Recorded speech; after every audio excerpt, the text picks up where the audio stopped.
Wednesday. It's Wednesday. It's Wednesday. It's Wednesday. Hello, everybody. How are you? Thank you for joining us again. We are here for another live conversation with the authors of Revealing and Healing, 3 Women's Stories of Survival. I am your host, Delina Hill Brooker.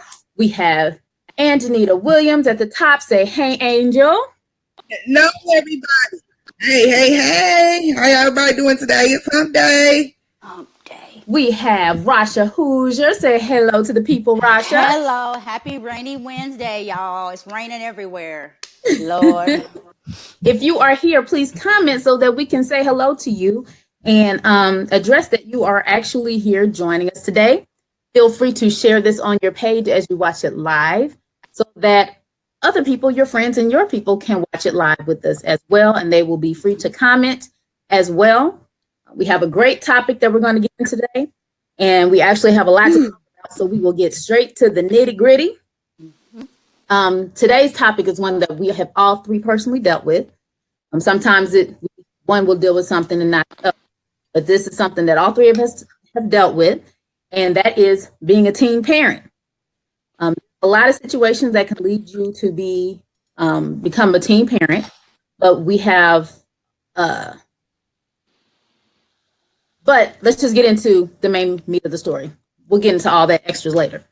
So Angel is going to read today from our chapter 5 entitled Reality Checks In. So Anjanita, I can only call her Angel. Everybody can't call her Angel. Right. Anjanita, you may have the floor, my love.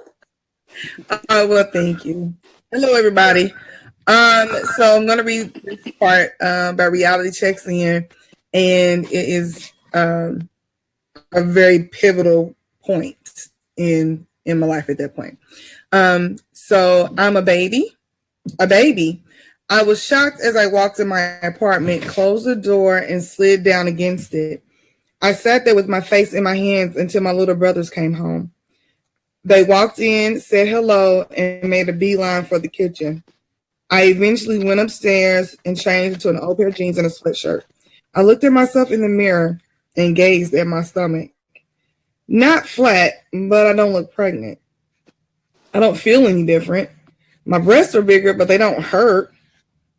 I just attributed that to the fact that the women on my father's side of the family were all busty and figured that was all that happened to me. I saw my mother's car drive past my bedroom window, and my heart leapt in my throat. How would this affect her?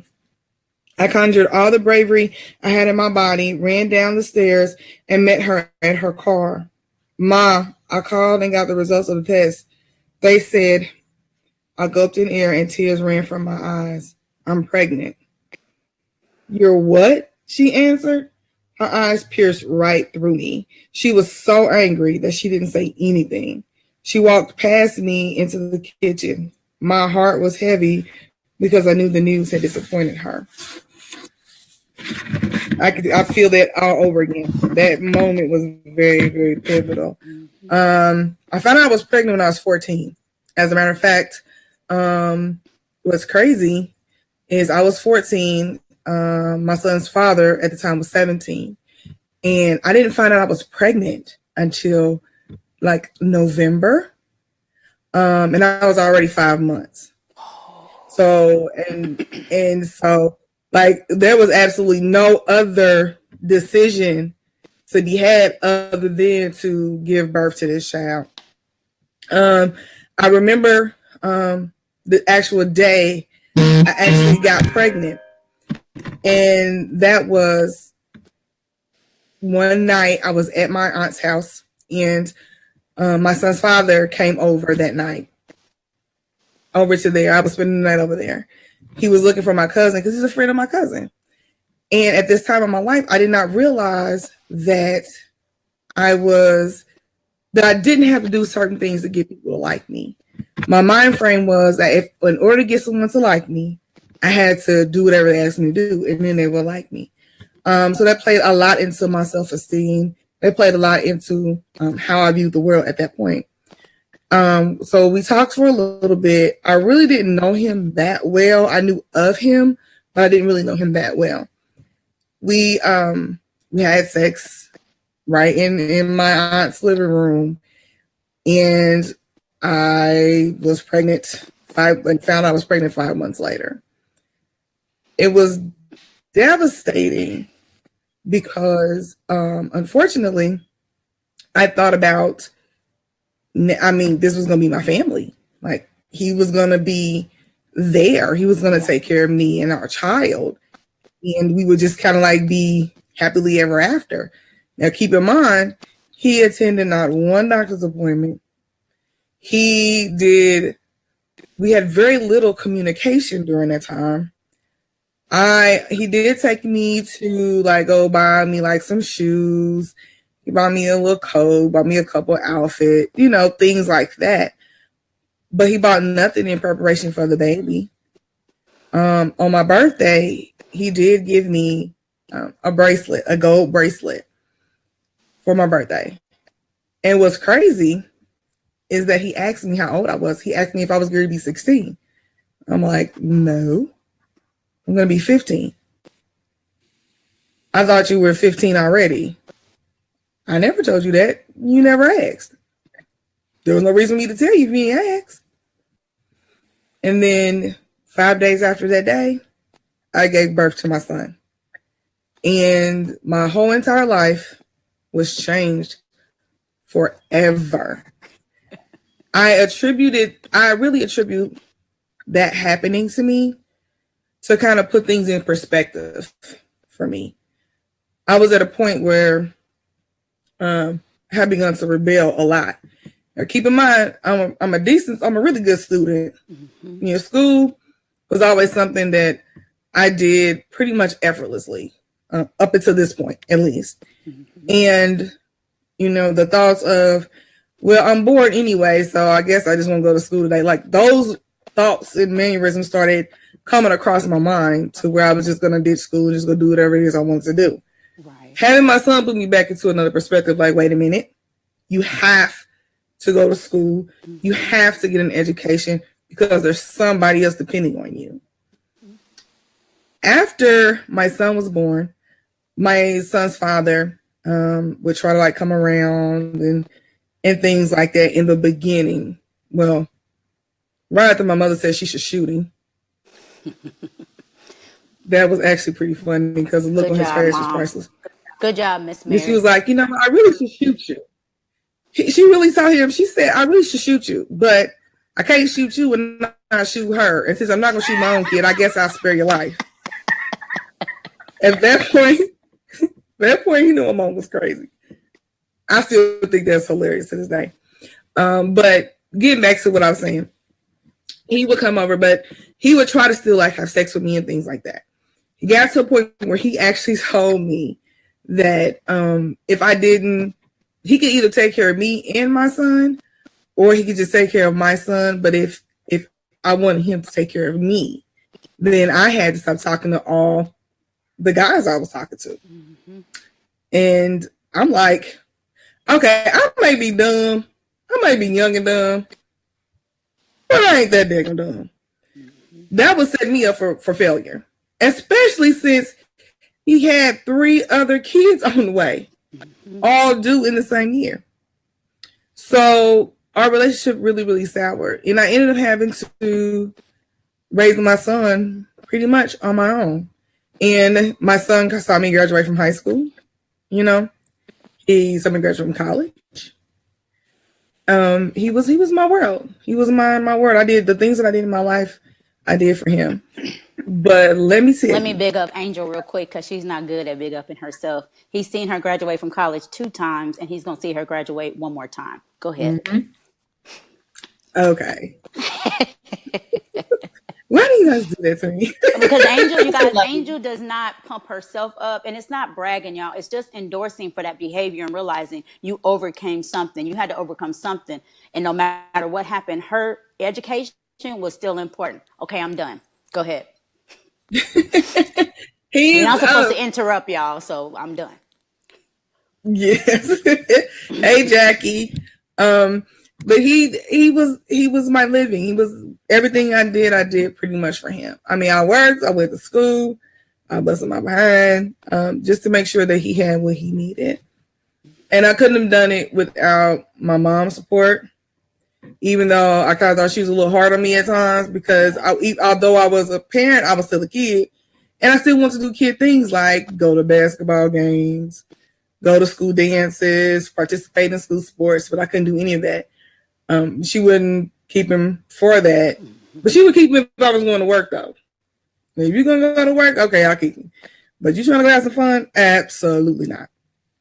But that's why I had my aunt Ree, who was like, bring the baby over here. Go have some type of fun. She didn't do it all the time, but she did do it every so often. So I could get out and go do some things. But I really want to make sure that people really understand when I tell this story is that although I got pregnant at 14 by somebody I barely even knew, and I had a child by this man, my life was not over. Right. The things that I was destined to do, and I feel like I was destined to do, was because of him. I feel like he had to be planted in my life for me to do the things that I was supposed to do. Yeah. Because I was headed down the wrong way. I know I was headed down the wrong way. But him being in my life put me back on that track. I did get off the track a couple times. I'm not going to sit here and say that I didn't. Right. But I still remained the best friend that I could be when it came to my son. Like I had to get it together for him. And for people who judge people like me, and who did judge people like me, I just have one thing to say. Only God can judge me. You can't. And as you can see, all the negativity that they put on me, the things you said I would never do, the places you said I would never go, I still did that, plus some. So if you are watching this and you are a 15, 16, 17-year-old girl and you're pregnant, don't let it stop you. You can still live your dreams. Make those goals. You will do it. You can do it. Having a child makes it a little bit harder because there's someone else you need to consider. Right. However, anything that's easy is not worth having. And that's just period. If it's easy, it ain't worth having it. You got it too easy. You won't value it as much. And that's all I have to say. See, you took the high road. Because I was going to say, I did. I was going to say, look at me now. Straight up. Almost straight up. Oh. But I had to. Yeah. It was so because when I was pregnant with him, it was snow on the ground and I actually fell. I fell down in the ice that I could lose my child. I fell twice. Wow. And the nurse is saying, well, you too young to be having kids and whoop-de-whoop. Yeah. Okay, first of all, I know I'm in a bad situation. Okay, I don't need you to keep telling me that. Mm-hmm. But for you to actually judge me, you judged me off top because you just thought, oh, some little young and dumb child, get ready to bring it. No. But Absolutely. What you didn't understand, I may have been young. I may have lacked a little common sense. I'm not going to say that was a smart thing, because I wasn't. Because if I was smart enough, I would have told him to go kick rocks somewhere. Yeah. However, my son, he did graduate from high school. Yeah. He's a father himself, and he gave me 6 grandbabies, and I'm pretty sure I'm going to have more before it's over with. And he became a father after high school, after graduating. He didn't become a father as a teen, 14, 15, 16, 17. Right. Yeah. He became a father at 19 or 20. 19. He was 19. Yeah. Yeah. After graduating. Yeah, he was done with school. I think the sex talk scared them so much they were like, I'm just going to keep my genitals to myself. Yeah. Yep. And that's enough. I know all about that. I was that mother who was like, okay, look at you and your homeboys is in there talking, and I happen to hear the conversation. Oh, so what y'all talking about? Well, you do understand that gonorrhea is da-da-da-da-da. I got some pictures. And here's the picture. Here's a picture. Me and Angel. Here's a picture. What about this one, chlamydia? What about genital herpes? You see that? You need to be surgery to remove that. Good. Absolutely. straight. Do you know how to put on a condom? It's gonna fall off, and you wish you would have. Exactly. Girl, We use the didn't play banana about that. to how to put on a condom.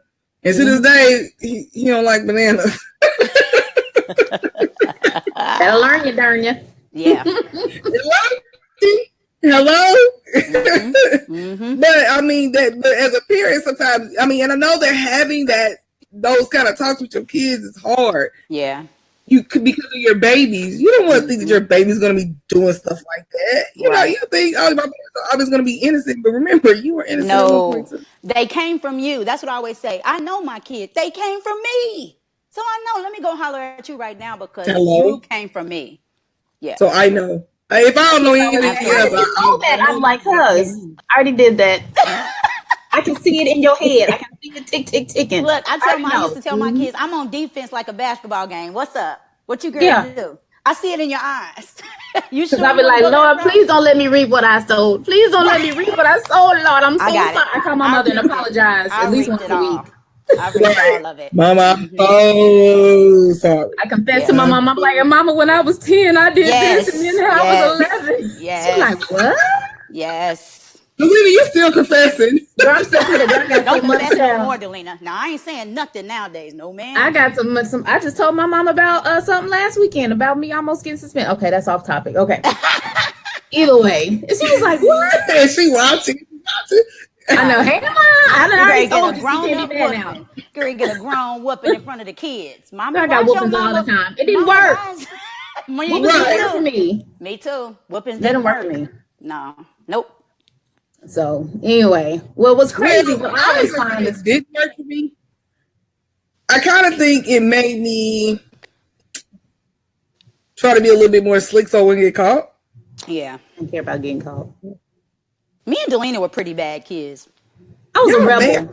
My thing was, okay, what's Angel, the punishment? I think you was a good kid.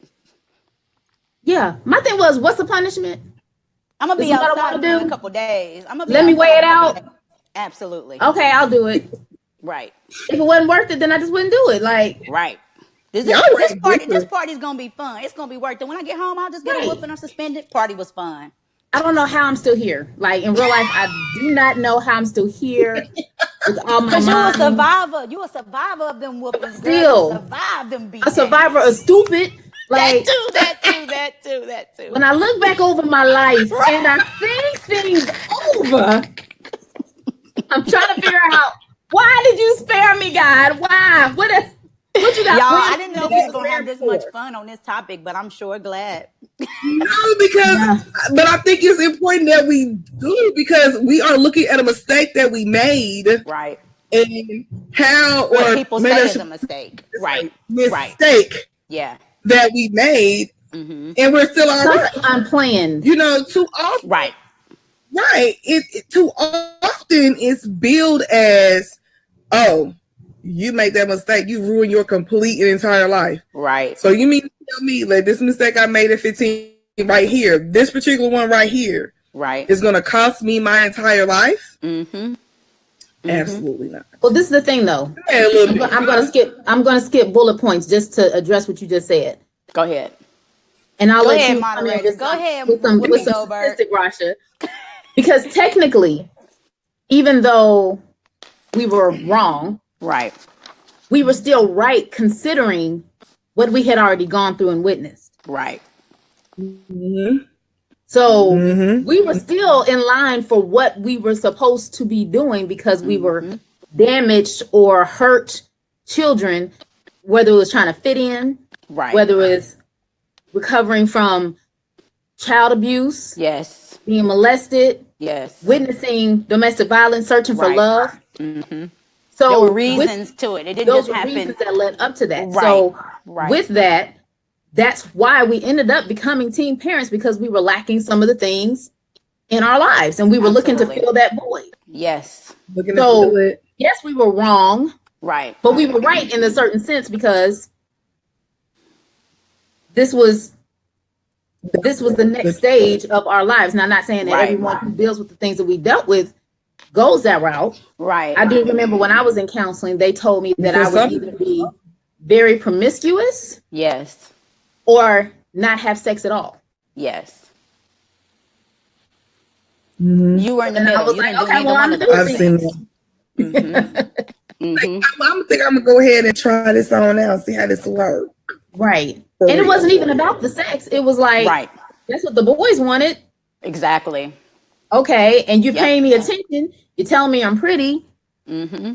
So we have to feed that into our children Mhm. on a regular before they become teenagers. From Yes. birth. You are smart. Yes. You are beautiful. Yes. Validate All them of it. before other people can validate them. So when other people validate them, it's not a, oh, wow, you think I'm Right. this, that, and the other. Yeah. It's just like, yeah, Gorgeous. I know I'm beautiful. Yes, I know I'm Yep. smart. My Yes, dad I told know me I'm that. talented. Mm-hmm. Yes, I know I'm worthy because they I already have that.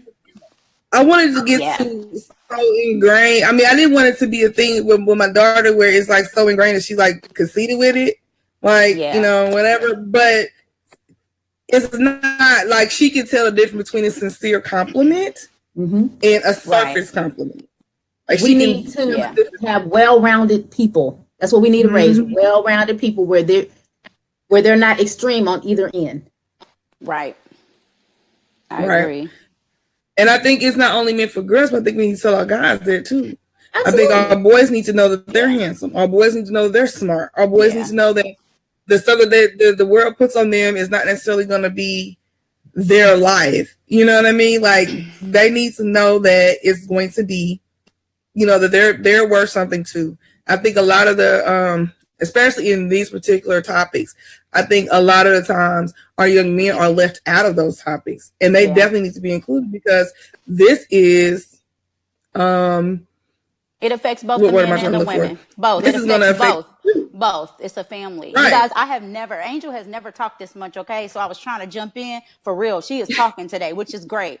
I want to jump in on the comments. Hey, Uncle Sonny. Hey, Paul Bateman. Hey, Miss Chandra. You watching Deshaun right now. I cracked up. Hey, Miss Paula. It's not raining in Jacksonville. Well, send me, Angel and Delina, a plane ticket. Hey, Jackie. Hey, Anthony. Hey, Uncle Paul again. Hey, Dr. Adams. I really wanted him to watch. Y'all are all here. I know I've got a text. Somebody's telling me about Empire. I said, so all y'all watching Empire. I don't care nothing about no Empire. But when y'all get done watching Empire, I'm telling you, this video, I tagged you guys, all the teen moms who are in my program at school. There was a group of us, and we would all go to a program called Healthy Babies. And I tagged all you guys so you guys can comment about it. But Delina, go ahead, because I don't want to go out of order.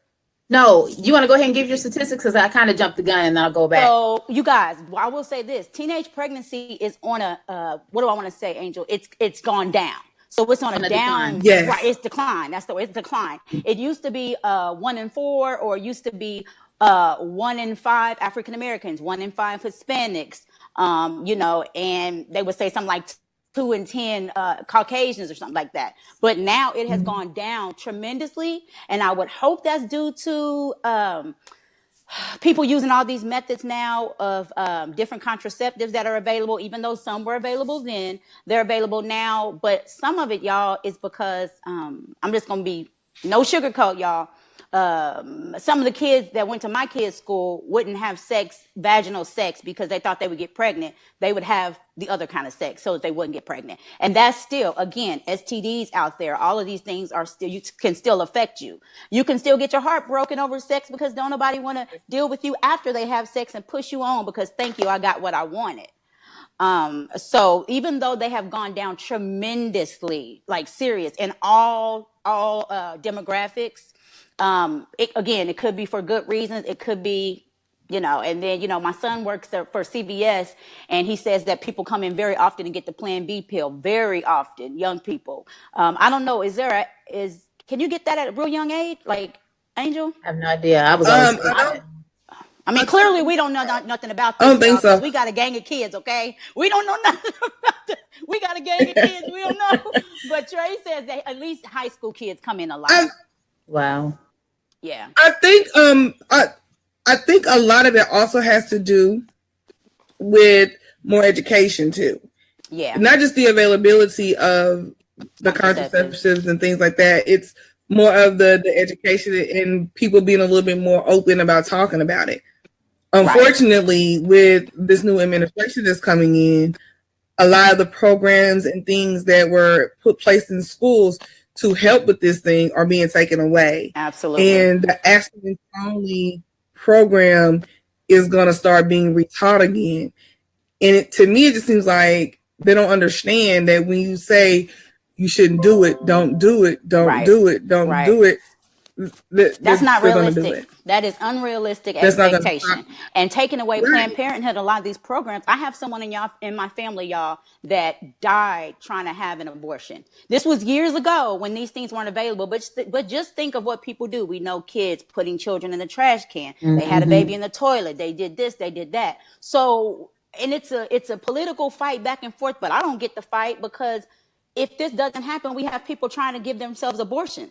We got kids that are 14, 15, scared to death of what to do. Mm-hmm. So where can we understand that it's a public health issue, and that it still needs to be available? Because until Donald Trump and some of the other politicians have their own situation, that's what I always say, until they're affected by this, they don't care. And you know good and well, people in Congress, Senate, legislature, you know good and well, somebody has a person that had a baby as a teenager. Everybody's not, So go ahead, Delina, because Angel said a lot I want to talk about, but I want to let you go first. Well, I was just going to say, my little bullet point was, it's crazy how we talk about how ill-prepared the girl or the female is to be a teen parent. Yes. But the same goes to the father. Yeah. These just bunch of little boys running around with all these raging hormones, poking whatever as a whole. Absolutely. Making these babies because they're not thinking about that because all they see is that right now. So yeah, I don't think it's fair to put all of the weight on the female. Absolutely not. And let me tell you, me and Angel always say this. Trey is not a dad yet. I'm sorry, Lord. I'm not supposed to say his name. He going in FBI, CIA. I told my son, get somebody pregnant. See how quick I'm going to give them your date of birth and your social. Get somebody pregnant over there in France. And when this is where he works. This is who he is. Yes, garnish his checks. I'm not the mama that's going to keep you hidden. Oh, not my son, not my son. Take the DNA test. And if he's the father, go ahead. And matter of fact, if he would have been a teenage dad, go move over there. You get up with the baby. Go move over there with that family and get up with that baby. A lot of women, Delina, you're exactly right. My son, yeah, he's a boss. He doing his thing. Yeah, nah, man. Go ahead, Angel. Oh, you got okay. I know. But Delina's absolutely right. And in our case, some of these men and boys were not ready to be parents. When I tell y'all, I don't want to tell Delina's story, and I don't want to give away too much of the book. Y'all need to get that book.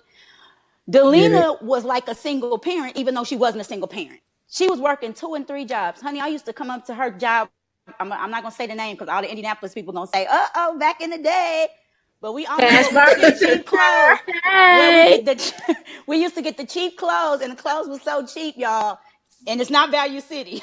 Right. No, absolutely not.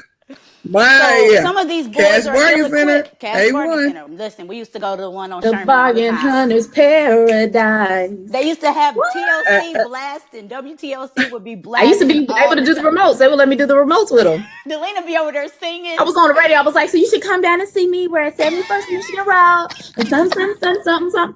Get that check, get my discount for my baby's clothes. Girl, Delina was working 2 jobs at one point. Working 2 jobs, singing, and being a mom. Period. So a lot of these boys are scared and terrified, and they need the same education that we give to the girls. Yeah. I agree. And the girls are terrified too, but it always falls, not always, 9 times out of 10, 99.9% of the time, if you have a baby, it's going to fall on the female. Yep. I used to complain, and my uncle said, Rasha, you the mama, that's your baby. Yeah. Your baby. Yeah. And what's the thing we always say? What do they say? I hate to say this, but mama's baby, daddy's maybe. And then the other daddy's one, maybe. I gotta do it myself. I gotta do it myself. You the mama. Because if you don't do it, who's gonna do it? Because if he ain't already stepped up, that means he ain't gonna step up. But how can you expect him to step up if he's still a kid? He's a kid. You said he was 17 years old, and you were 14, and then he's asking you, oh, I thought you were 15. That makes it okay? Right. Boy, you know how old I am with a baby face. Come on. But that tells me he was playing mind games on you because even though he was young, there's a really big difference between 14 and 17 mentally. Yes. And I don't care how smart you are. No, absolutely. That's kind of like how we talked about how child molesters and sexual predators how they prey and they groom their victims. Absolutely. It hints on that a whole lot. Yes. So I almost wanted to throw a punch, but we having some fun today with this. I'm talk, a new y'all. revised standard version Christian. I like this because it could have been a depressing talk, and it's not. I don't want to give away the book, but when I tell y'all when Angel says it, I'm sure Delina and I, because we all were teenage moms, when Angel starts to read that, I think about how I told my mom.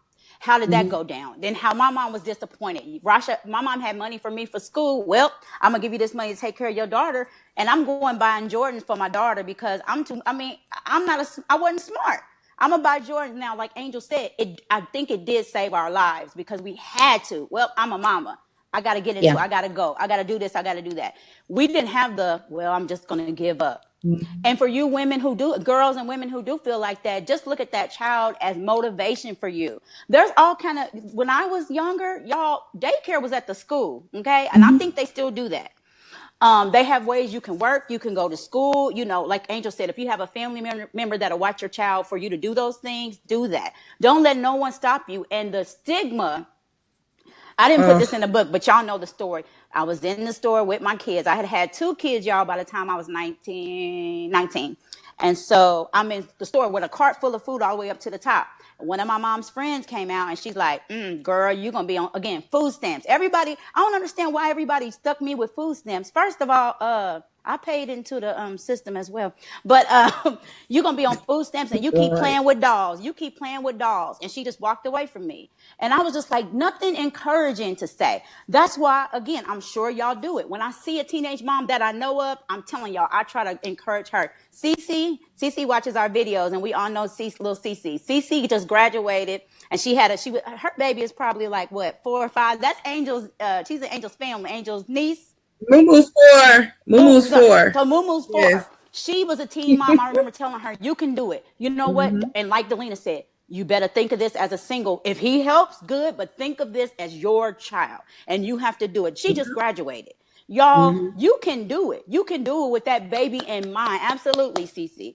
You can do it with that baby in mind. Don't let nobody stop you. Don't let the stigma stop you. Delina got the face. She's ready to say something. Go.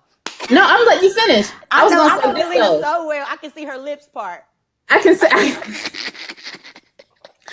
I want to say this though. It used to be the generations before us. They were silent about everything. Yes. Everything. Yes. They didn't talk about what happened. No. They didn't talk about this, that, and the other. No. If you got pregnant, you got sent away to camp. Sent away. That's right. And then you disappeared back, and then the baby was put up for adoption, and nobody ever said anything about it. Nobody ever knew. That's right. Your grandmother is raising your child and you are the aunt or the cousin or an older sibling or something like that.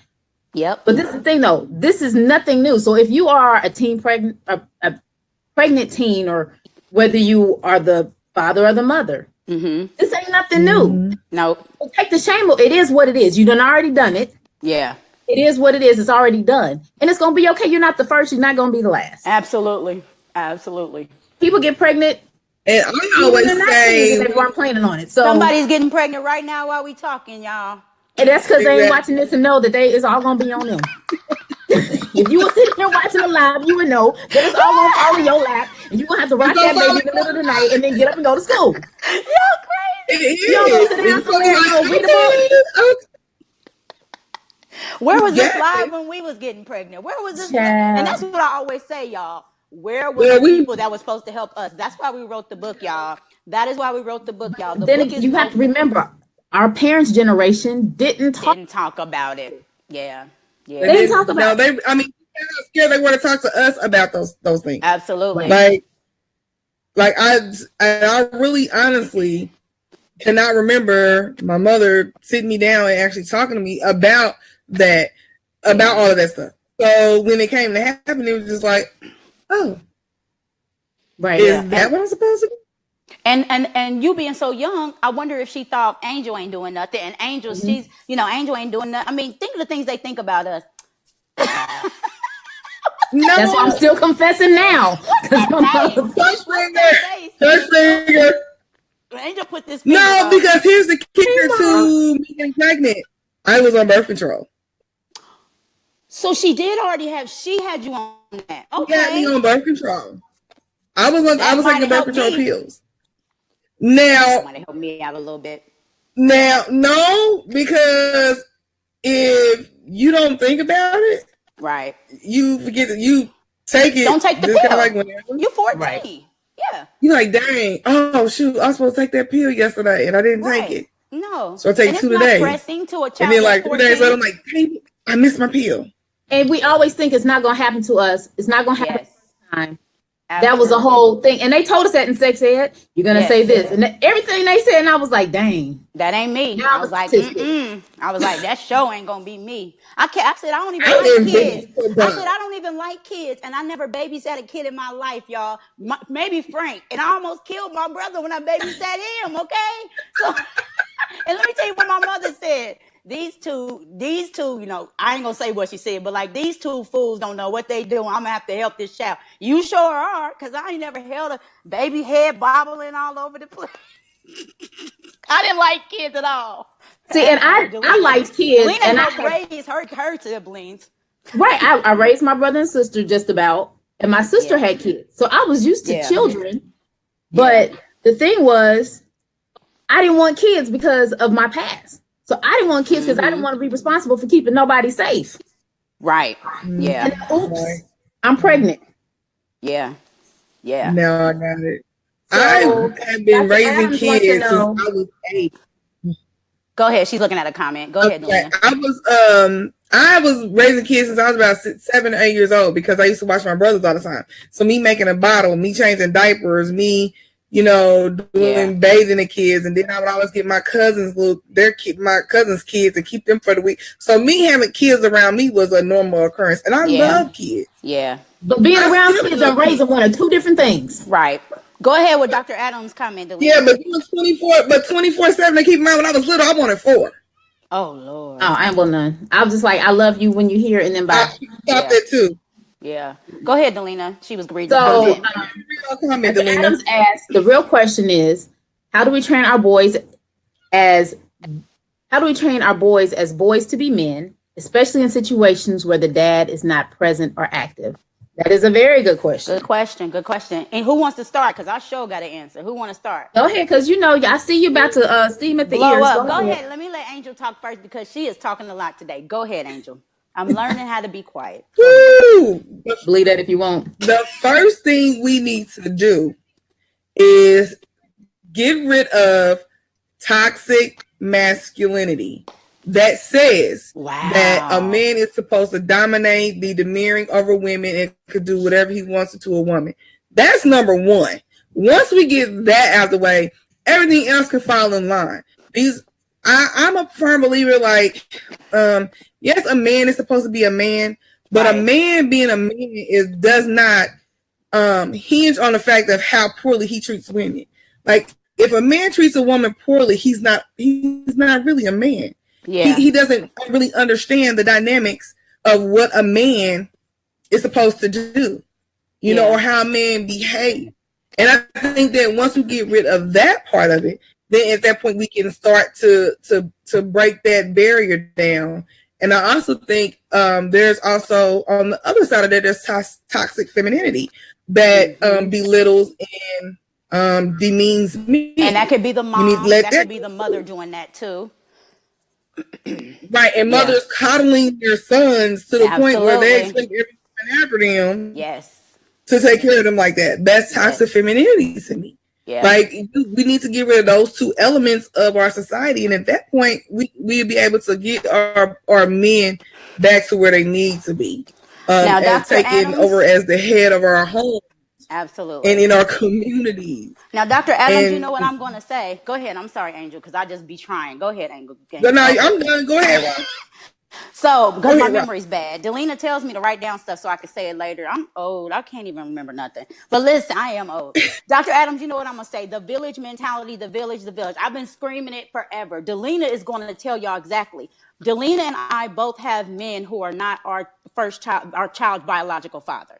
So therefore, that man came into the situation showing what a man is like. When people say there's no dad, there's no this, there's no that, listen, there's an uncle, there's a mentor, there's someone you can find. There is someone you can find people. And listen, y'all, I get mad. My mother hates when I do this, but there is someone that's there. You might not be looking in the right place. Like me and Delina, you might need to run a background check. Don't have anybody around your kid. You might be nervous of the football coach. You might be nervous of the basketball coach. Run a background check. Send me his information, y'all. I have the ability to find out information if you got the social and the date of birth. Don't do that. Let's move on. Let's move on. But the man, there has to be an example. And like Angel said, it can be a toxic male. So it's not going to be the man who's beating his wife and who's cussing and okay, not cussing because me and Angel, but not me and Angel, but who's beating his wife, who is acting ignorant, who's the local dope boy, not the one dope boy giving out money. I'm talking about a man. Let me tell y'all something. I used to coddle Trey. Michael couldn't say nothing to Trey. That's my son. That's my son. Don't say nothing to my son. I'm doing the black girl hand. Don't say nothing to my son. Michael was like, I'm going to teach him how to be a man, Rasha, and you have to let go. You have to let go. Let me teach him. When I tell y'all, Trey is no joke. He's not a big guy. He's a little guy. But when I tell y'all his stuff is together, he knows who he is as a man. He respects women. He respects God. He respects himself. He treats me like a queen. When I tell y'all like a queen, because that's what he saw. So Dr. Adams, it's the village like you do with your men. All the men got to come together. Can I stand people in families? Y'all get so mad who see a nephew. What are you doing? You can't, okay, you got a business. You a finance guy. You can't teach the nephew the finance business. You know how to work on cars. You can't teach this kid the finance business. You want him to go out and be a dope dealer. You have the skills. I want Delina to talk to y'all about Miami because we got some strong men, y'all. Dr. Adams, I hope they're listening too because we have good information. We ain't just talking to talk. We ain't coming on here singing. We ain't coming in here in the car like people do. I'm in the car. I'm doing a live while I'm in the car. What are you saying when you on live? What are you doing to help somebody? Get this book, y'all, Revealing and Healing 3 Women Stories of Survival. I'm going to let Delina talk because we know about how to raise sons. This is my thing. And I knew Rashi was going to take my point because we're so much alike. But in the regards of when the man is not present, that was the question. When the man is not present, how do you teach the boys to be men? And it takes a village. That is an old African proverb. Absolutely. That's where the motherland, where we all originated from. Yes. It takes a village. Nobody can do it by themselves. Even if the man is there, if the man ain't doing what he's supposed to be doing, then somebody has to step in to show the children how to be. Now, with that being said, it also goes with the village of men teaching boys how to be men. But they also need to step in to teach the girls what to expect from men. So that will break the cycle. And then on top of that, the women need to see men being men and learn how to pick a good man and not just have a man. Right. So it's multi-layered. It's not just a one-cut, one-way thing. Right. It's so multi-dimensional because there's so many layers to families. Yes. And a man is going to give a boy what a woman can't. Absolutely. We are nurturers by default. Yep. There's no other way. Coddle. I'm going to love my children unconditionally. I might give them passes for stuff that I shouldn't because guess what? At the end of the day, you came from me. Yes. You came literally, you were in my stomach for 9 months. I pushed you out. I had to hold you while I was sleepy. Sleepy mommy reflexes grabbing you when you falling off the bed, sleeping with you on my chest. There is nothing else that you can tell me other than take care of my babies. Yeah. Because that's what we are wired to do. Men are wired. You have to provide. You have to do all these other kinds. We need balance. And if the balance is not in the house, then the balance has to be in the village. Yes. Even if, say for instance, the man is not there because he's in jail. Right. Someone is deceased. Right. Just a missing in action. It doesn't matter why they aren't there, or if they're there, but they're not there. Right. It doesn't matter why they are not there. Some real man needs to step up. Yes. And be an example. Yeah. And you can't go out saving the world, but if you start within your village, the people that you see, that's where you start, and then it will have a ripple effect. Yeah. And if you have a ripple effect and you teach the boys and you teach the girls and then you teach the women and then you teach the other men, because other men will be watching you too. Yeah. And improve their behavior with their children and their wives and their women or whatever, then that will stop the cycle. It's all a generational cycle. Stops right there. And it comes from, I'll even go deeper with you. It still comes from, to me, slavery. My opinion. Yes. From slavery. They were ripping absolutely apart. Yes. And as a coping mechanism, we had to learn how to be, especially the men, they had to learn how to be okay with seeing their women raped, their children snatched away, and there's absolutely nothing they can do about it. So as a coping mechanism, you have to learn to be okay with not playing your role in the family. Yeah. And just let it be. So then it's so easy to walk generationally away. and psychologically, that kind of stuff passes down from generation to generation. Yes. Now, half our men are in jail. Yeah. They're not doing what they're supposed to do if they're not in jail. Right. Why? Right. Because this is what we have been programmed to do. Yeah. Yes. So we have to stop the bleeding, put some bandages, put some medicine on it, fix it up, and stop the cycle. We have to reverse it. Now it's harder to reverse it than it was to start it. Right. But we have to start, and we have to go back to the village. Village, baby. Village. Look at these women, y'all. Do y'all understand you're supposed to hang around people that are smarter than you? Angel had her finger up. Go ahead. Go ahead. And Dr. Adams has a question for you, Delina, after Angel says what she's going to say. I see it on here. Okay. Well, I saw the question come up, and he's like, why do women get offended by men being men? I happen to be one of those women that used to get offended by men being men. But it's because I really didn't understand what being a man was outside of that toxic masculinity box. Mm-hmm. And if I didn't know what it was, like, think about it. If a woman was raised in a manner where she was abandoned by the man, so she's abandoned by her father, right? Mm-hmm. She's abandoned by the man she has kids with, right? Yes. Any man that she tries to date or do things with, she's abandoned by. So it's like the father sets the precedent subconsciously in the woman's mind about the type of man that she attracts and about the type of man that she talks to. So when there's a man who is actually being nice, and thoughtful and generous, and things like that, her alarm starts going off. Wait a minute. That ain't what he's supposed to do. Yes. Like, he's what's going on, and I'm used she to kind of this and pulls this away from that because she's like, I don't know. Yeah, I'm used to seeing. I'm not used to you. Why are you still here? Right. You know what I mean? That takes a mental adjustment to get used to. First of all, as women, we have to recognize those signs, and just as an example. Because, you know, if you read the story and things like that, you really should get the book because it goes real deep. Y'all need to get that book now. We're not just talking. When you're a fatherless daughter, when you're a fatherless daughter, and I stress this all the time, when you're a father and you abandon your daughter, you set a precedent for the men in her life to do the same. The things that you basically marry your dad, right? Just like you basically marry your mom. It's subconscious. You don't even realize you're doing it until you take stock in it and really sit down and think about that. After this last little fiasco I had, Lord, pray for me, y'all.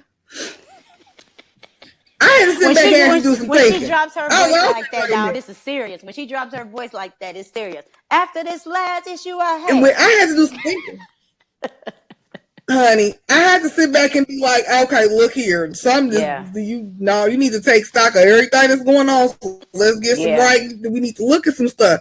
And in the midst of all of that writing, in the midst of all of that, I realized that pretty much every man that I've dated had qualities of my father, and I didn't even realize that at the time. So now it's become, okay, those are not the qualities that I want. So when I attract those men to me, I have to be strong enough to push those men away.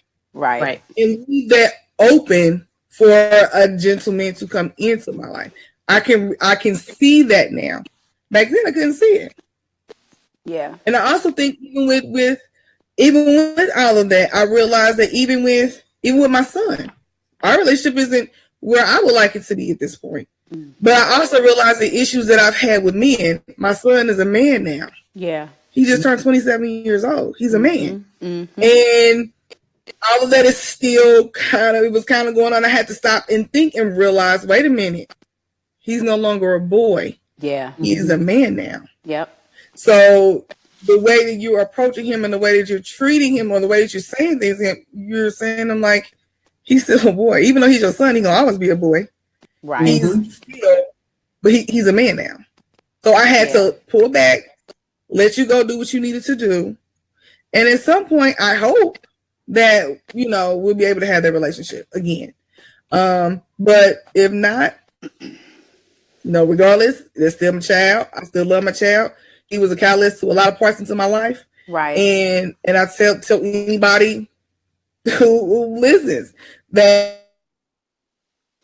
but I had to realize and go through and think about it, and gain insight, was that my child is now a man. It's like my daughter is going to be a woman. She's going to be a woman. Yeah. She's not a kid anymore. She's a woman. Right. And the things that I had to learn are the things that it's time for me to instill in her. So it gets really, really deep into all of that when you can sit back and actually realize and recognize, okay, I need to stop this. This is a cycle. I gotta get out of this cycle, because if not, I'm be miserable for the rest of my life. Y'all, I've never had to jump in when Angel's talking. She has never talked this much. I'm gonna be the moderator. Delina. Well, I was just going to say, I'm going to try not to repeat what she said, but I do think she said a few things that sparked something. Yes. And I think that just to go back to the original question of, let's see, why do women get offended by men being men? In essence, what are you doing what you just described? Well, I think there is a lot of comfort in familiarity. I can't even say the word now. Yep. And what's familiar? Yep. There's a lot of comfort in that. And because that's why Angel keeps choosing the same men. Mm-hmm. In essence, just same man in a different body. Yeah. And for me, my issue was because I had been abandoned, and she touched base on this, so I'm not going to go too deep into it. But because I had been abandoned, I didn't really trust that the men were going to, number one, do what they were supposed to do. Right. Number two, stay. Mm-hmm. So why would I let you invest all this into me and my children if you're probably not going to do what you said you were going to do what you should do, and stay? Yeah. So I got to put my guards up to protect me and them. Yes. I'm not saying it's right. Right. I'm saying that's what it you is. did. Yeah. So yeah. That's that on that. Okay, I'm gonna say this and we can go. Y'all, this was a good discussion. And you guys, when you guys watch the video, y'all can still go back and forth. One of us will be on deck to answer. This is my take on the question. My mom, y'all, my mother, I saw her do every single thing, everything, move TVs, fix stuff, everything, change light bulbs, figure out what's wrong with her car, do the oil change. So for me, I was like, please, I don't need no man. I moved a couch one time. I hated the couch. I didn't like it. I picked the couch up, threw it over my deck. I lived over there by Delina on the northwest side of Indianapolis, and I had a deck that was up. I threw the couch over deck. Me, little old me, because I didn't ask you 3 and 4 times. And listen, I still have that problem with my husband now. If I say, can you do something? Y'all, if it's not done in 3 days, I'll probably do it. Then he gets mad. Why are you? I saw my mom doing everything, okay? No, I didn't see my mom wait on no man. We had a hammer in the car, and if somebody messed with us, my mother was going to knock their head off with that hammer. So a lot of that comes from when you see a single mom doing everything, you like, and like Delina said, I better protect this and make sure I can do this because I don't know about you, what you're going to do. So, I mean, y'all, this was a great discussion. It was. Y'all are so dope. When I tell y'all are so dope, I'm talking about Delina and Angel are so dope. And thank you, Dr. Adams. Thank you so, so much. Thank you. Yes. And just to touch base on what you just said, Rasha, and then I'm going to wrap it up. And I know from your standpoint, you saw your mom do everything. But from my standpoint, there was only one man in the family. everybody else was women with children. Uncle Kenny. Right. And so all of the women did everything. When I'm telling you, we put down hardwood floors, we put up wallpaper, we moved, built a shed, we cut the grass, we planted. What? We got it. We doing everything. The women and the children did everything. And that was the I had never.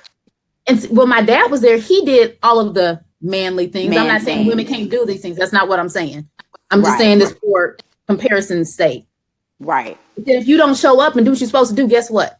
So like even now, I'll tell my husband, I ain't taking out no trash. I don't take food out of the car. And now this is something I had to learn though. This is something I had to learn because it wasn't always like that. And he had to sit me down. He was like, would you let me do this for you? Right. And then my mama gonna say, let him be the man and take care of you, baby. What? Yeah. That ain't what you told me? That ain't what you told me. You told me handle your business. That's what I was doing. Yeah. But I don't, if my children and my husband are home, if my children are home and my husband ain't home, I ain't moving not in their grocery out. Y'all better get them groceries. Car. Yep. You coming? I done went to the store and got put them up. We used to do a grocery call when they heard the garage up. Groceries. I don't take out trash. I don't cut the grass. And my husband said, "You want to join me?" No. I do want to know how you cut the grass. Me and Angel's face, because when you said cut the grass, look, everything else I might do, but boy, cut that grass. But guess what? I used to cut the grass all the time for my mother. But now I said, "What I look like cutting the grass? I got a husband and two boys. Get out there." Like? I can tell. And so when I tell my husband things I can do, that things I was like, "Oh, I know how to do that. I know how to do this. I know how to put the plumbing in the sink." He was like, "What? How did you do that? You want to know who taught me that?" Right. My daddy. The women in my family. No, really? My daddy taught me how to. I can build stuff from scratch. I can do a whole bunch of stuff. But I told my husband, and I don't let on about how much stuff I know now because he done told me let him be the man to take care of me. I'm gonna let you in. I'm gonna let you. And so then I'm like, "You're doing that wrong. You gotta do this." And he's like, "You don't know." I'm like, "You don't know what all I can do." Delina, come on, help me do this bookshelf. Help me do this bookshelf. Come on down to Dallas. Right. And I'll ask him, I'm like, "You want me to help you? I'll help you do that, but I ain't cutting no grass, daggone. You got me been out of shape. You got the wrong one." I live in Georgia. I'm picturing Angel. Angel, I know Angel and me, we both picturing Delina cutting the grass. You ain't gonna picture that. You can't visualize that. Dude, man, laying down some floors. I might do that. Wait a minute. This is no. That is too funny. I can't see her behind us looking like somebody else needs to do this. I got my limits. Sitting like that. Sitting on your throne. I'm the queen. I've got my limits, and that is one. I'm not doing that no more. He said, "What would you do if you were married?" I said, "Hire a teenager." Like, there you go.